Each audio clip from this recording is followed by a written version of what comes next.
The Spirit of the Beehive is one of my favourite films of all time, one of the world cinema classics, that most confirmed the majesty and reverence which those celebrated titles were held in.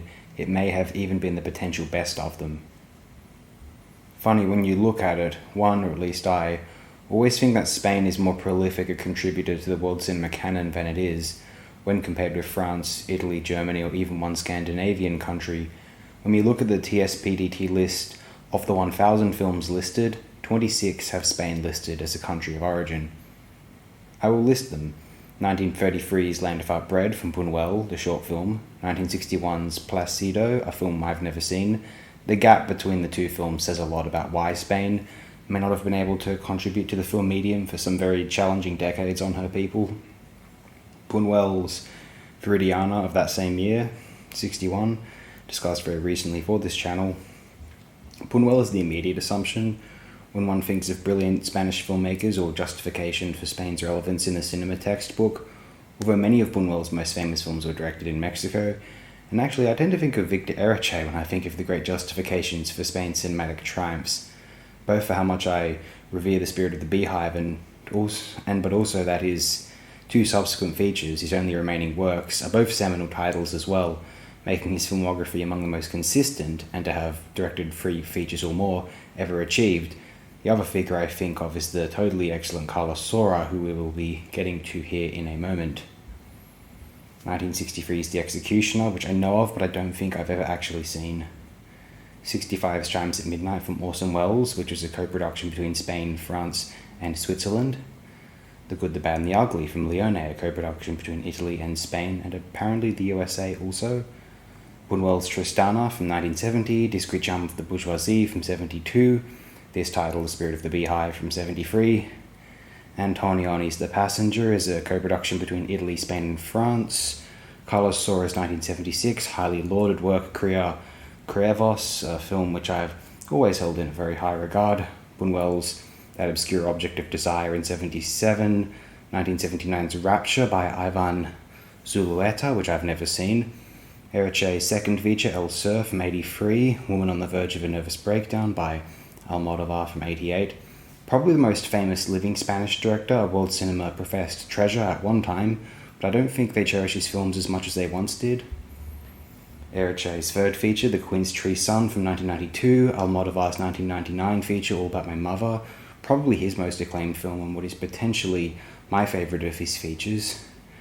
3 films from Argentinian director Lucrecia Martel, which were co-productions of other nations that included Spain, namely 2001's The Swamp, 2008's The Headless Woman, and 2017's Zama. On Zama, actually, Barry Moore recommended AOD, the novel it is based upon, a couple of years ago. AOD ended up letting a close friend borrow it, who thought it was a quite great read, though AOD himself never read it. That friend of his was the star of the feature Pandemonium, as it happens. Actually, the only director from Spain to have a film from the 21st century in this list appears to be Mr. Almodovar, with his 2002 feature Talk to Her, very acclaimed, and I remember being a quite impressive film on the whole. The rest listed are in chronological order: Guillermo del Toro's Pan's Labyrinth, A Picture Ponderosa Fackel's Uncle Boone Me Who Can Recall His Past Lives, Patricio Guzman's Nostalgia for the Light, Miguel Gomez's Taboo, and Abdelatif Kechichi's, I'm never sure if I'm pronouncing that correctly, but blue is the warmest colour, aka lesbianism as a fading but still enthused cultural chic. It is quite telling the lack of films with Spain as a country of origin on this list, especially that most are not Spanish films from Spanish-born directors, and I wonder how many of you will be surprised or anticipating the seeming absence of Spanish filmmakers in this collation of extremely acclaimed films across many decades. I assume it to be the better film from 1973 on this list. Let me test that presumption out. Journey of the Hyena, tough, gotta give it to Beehive still. Pat Garrett and Billy the Kid, do like it, gotta be Beehive though. Don't Look Now, that's a tough one, still going with Beehive.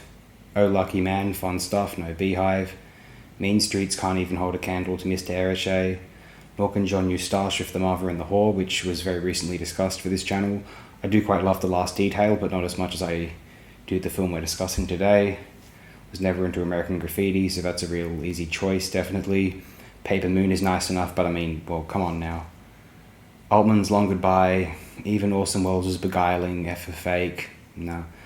Robin Hardy's utterly magnificent horror title, The Wicker Man, what an extraordinary flick that is, right? I think Beehive pisses on Enter the Dragon. I actually think those Bruce Lee films are fairly overrated. I'm gonna be real with you all. Malik's Badlands is nothing on Erice's feature either, though I do admire Malik for his 4 initial features or so. Fellini's Amarcord is actually one of the highest ranked films on the current TSPDT list, which I don't and have never cared for. Not one of the Fellini-cited classics, which I have as much fondness toward. Not even Holy Mountain can top Beehive for myself, nor Truffaut's Day for Night either, nor Bergman's Undertaking, Scenes from a Marriage, not even The Exorcist, yes, not even The Exorcist over Spirit of the Beehive. I knew it would win in the end, over all of those films. Wow, and how couldn't it?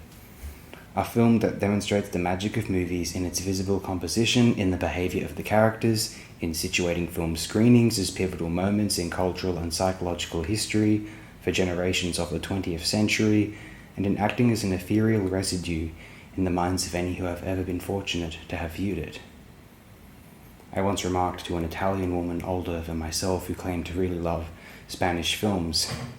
One of my favourite Spanish films, one of my absolute favourite films of all time, is a film called The Spirit of the Beehive from Victor Erice.